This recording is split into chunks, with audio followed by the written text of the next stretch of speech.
Hello again and welcome to another bearing removal and installation video featuring Boca bearings. Now today's engine subject is a rather old design dating back to 1979, and in reality its predecessor dates back to 1970. And the engine I'm going to be replacing bearings in today is an old HP 40F Gold Cup. Now these were characterized by their nice black or Thermix coating exteriors with gold anodized prop hub and head. Very nice looking engines, but we're going to talk about some of the really peculiar things about this particular engine when I throw it to the table so I can show and tell you about these things at the same time. So let's dive right into this and get straight to the table. Okay, so here on the table I've got the HP 40F Gold Cup engine, and this is the subject of today's bearing removal and replacement, but I also have its younger, maybe not younger, its smaller brother, the HP 20 Gold Cup engine. And the reason I got this here is also, well, one reason is it's probably going to be the subject of a bearing removal and replacement also, but we're going to be talking specifically about the bearings. So as I said with this one came out in 1979, and it is just a slightly different upgraded version of the original 40F that came out in the early 70s. In fact, externally they look almost identical with the exception of the coloring of the case. That was the silver case, as is most traditional engines are, but this has that new look. It's called a Thermix coating. And it looks kind of black, but it's really more a brown color. But the thing that's really curious and interesting about this 40 size engine is that the bearings that are in it are incredibly small. In fact, Boca's website doesn't even have a listing for the HP 40F Gold Cup engine.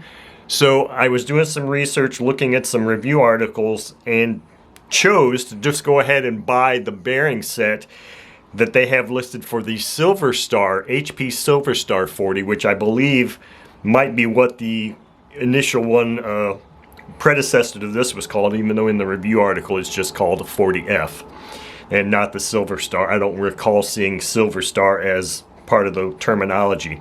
But anyway, so I got that bearing set for that engine, hoping that they would be the same, and that's kind of the gamble here. I'm pretty sure they are, though.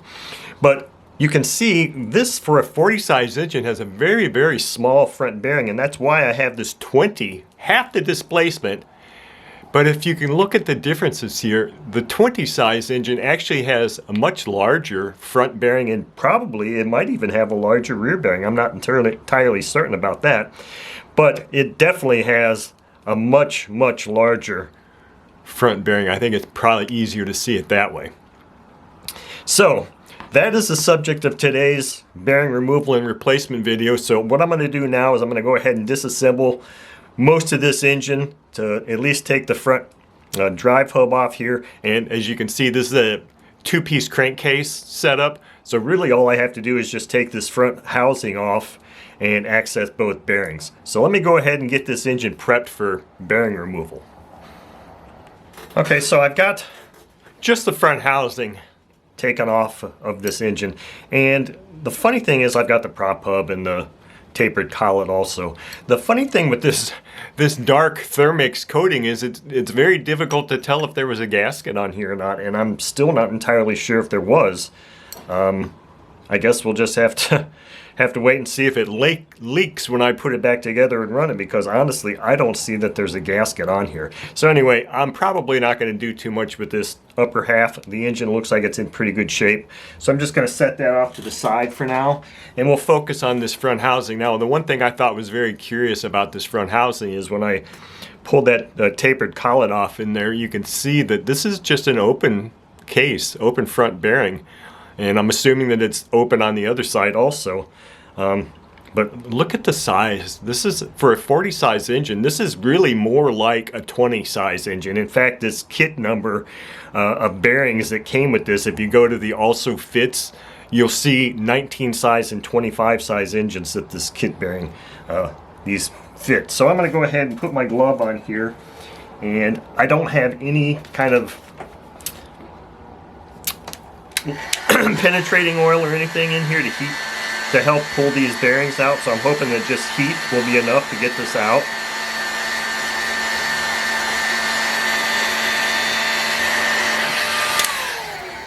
Let's see if that is enough to get this crankshaft out.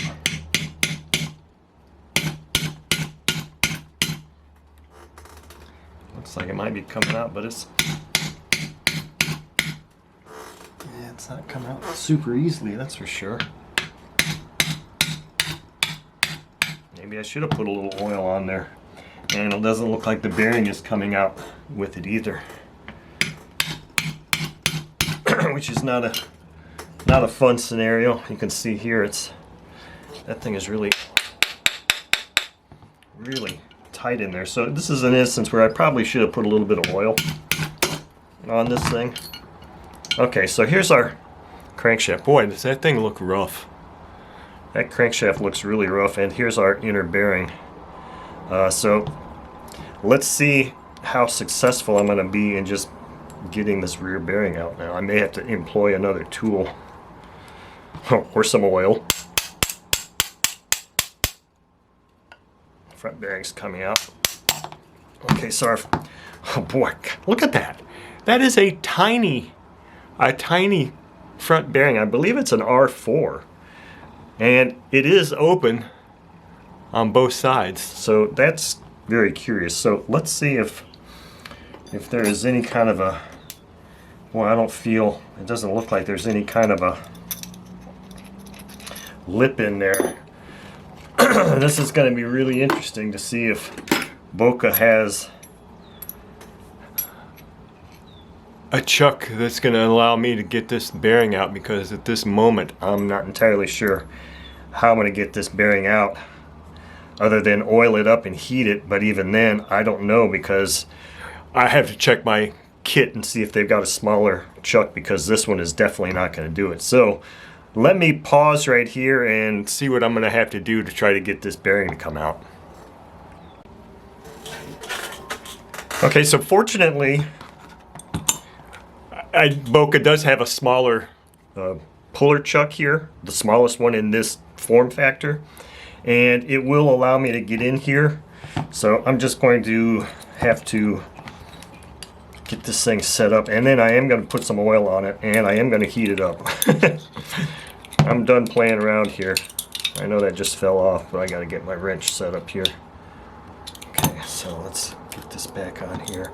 I'm just going to kind of start expanding those jaws a little bit so that I can find, the first order of business is find that gap where the bearing and the crankcase kind of meet. Okay, I think I'm in it now, because you don't want to be expanding these jaws when you're really on the crankshaft itself. It's just not a good thing there. So I'm going to hold that out like that.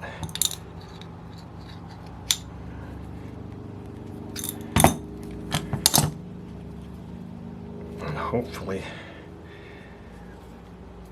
that's going to be it there. So now what I'm going to do is I'm going to get a little bit of penetrating oil,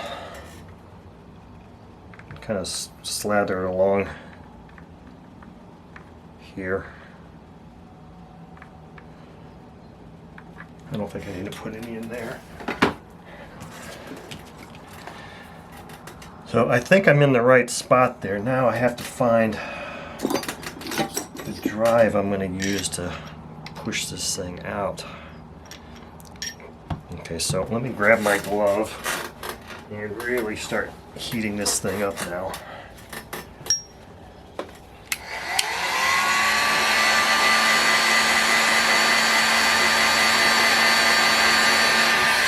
Actually, before I do that, I'm going to shine a light down in here real quick and kind of try and ensure that, see if I can ensure that I'm in the gap there. I think I am. Okay, let's go back to heating. Hopefully that is enough. Should be. So now I'm just going to hold this.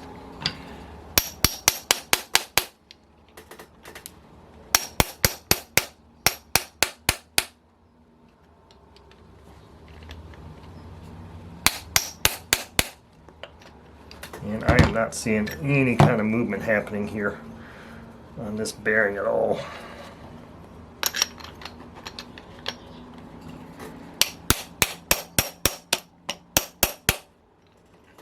Wow, that thing is really in there.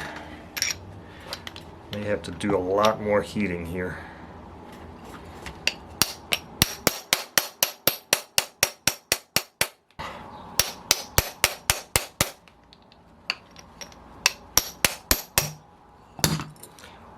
And there it is.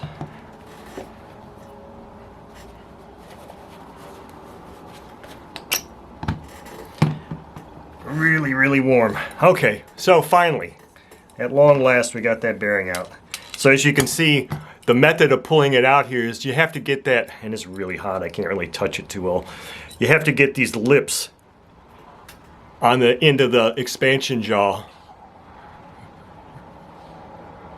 to get in between the space, the small gap between where the bearing meets and the inner portion of the crankshaft or crankcase. So let me loosen this up and get this bearing off here. There we go. Now our bearing's off. Now we got both bearings off. I can do a little bit of cleaning up of this crankshaft for sure, and maybe do a little bit of cleaning of that crankcase, although it's going to be hard to tell if it's clean or not because of the way it's coated. So anyway, we got the bearings out.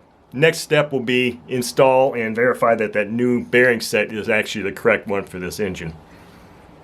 Okay, so here I've got this crankshaft all nice and shiny once again and cleaned up and ready to accept some bearings. I didn't do anything with this this front housing because quite honestly I don't see anything in there that is going to be an issue. I did kind of wipe it out real quickly, but that's about all I did. So let me get ready to prepare to install some bearings. Now this is a jar that I use to pump what I love to use as my bearing installation and reassembly lubricant, which is Lightning Lube's Road Power from Boca. Now whether I'm going to have, okay, so I did have enough to get some in there. I'm really getting low on that.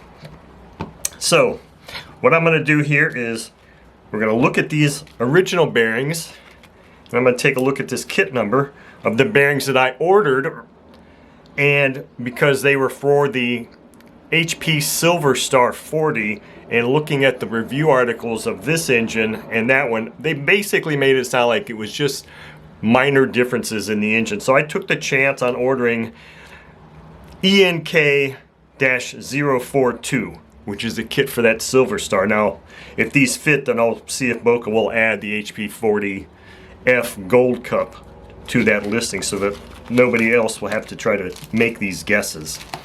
So let's look at this. We've got a very small bearing here. Like I mentioned in the previous segment, this is an R4ZZ. So this would be the front bearing, which is just, for a 40 size engine, it's really kind of blows my mind that they would create this engine that uses bearings the size of a 20 size engine. So here's our rear bearing, and they do look like they're going to match up fine.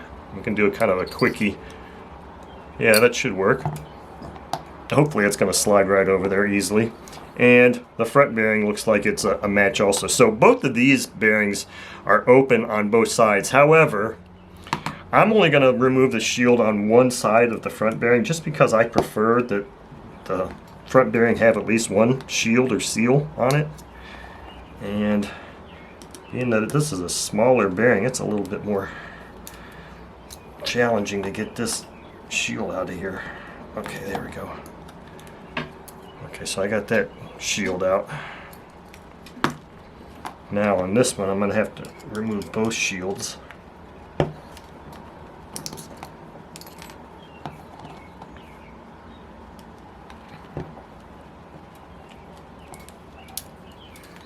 Okay, there we go. So let's go ahead and start lubricating these parts and get them ready to accept some bearings.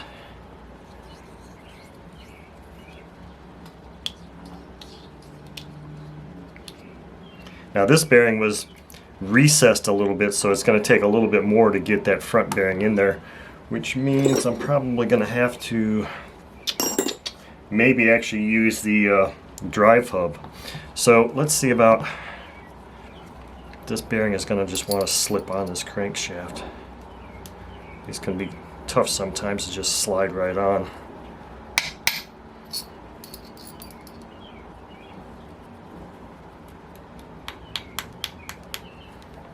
Yeah, that one's going to be a little bit more difficult to just slide right on here for some reason.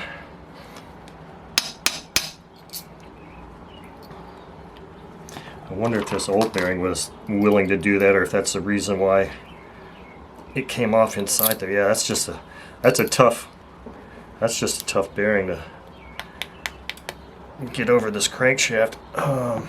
So what I think I'm going to do here is I think I'm going to kind of help it along a little bit and just tap on the outer race, or the inner portion of the race here, and get this sliding over the crankshaft.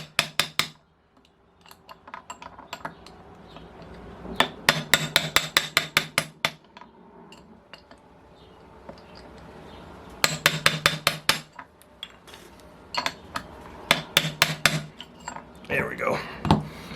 There. That'll make life much easier. Now I can just put the front bearing in there and we'll be good to go. So, trying to see here if I've got something that will allow me to inset. Okay, perfect. This little socket I've got here will allow me to inset that bearing just a little bit. So now I can move that out of the way, move that out of the way. I won't need this. Let me put my glove on and I'll gently heat this little front portion up just a bit. I don't want to, I'm kind of holding my hand here because I don't want this to blow it off the table. It's not like it's going to blow that hard, but you never know.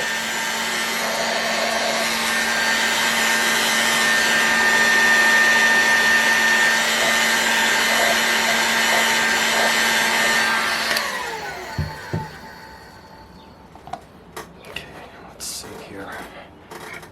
Yeah, it's pretty darn warm.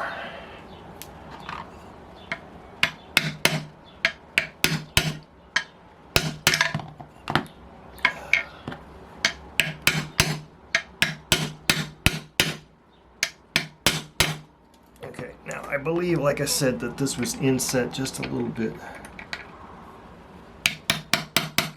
There we go. Yep, there. That's inset just a tiny bit there.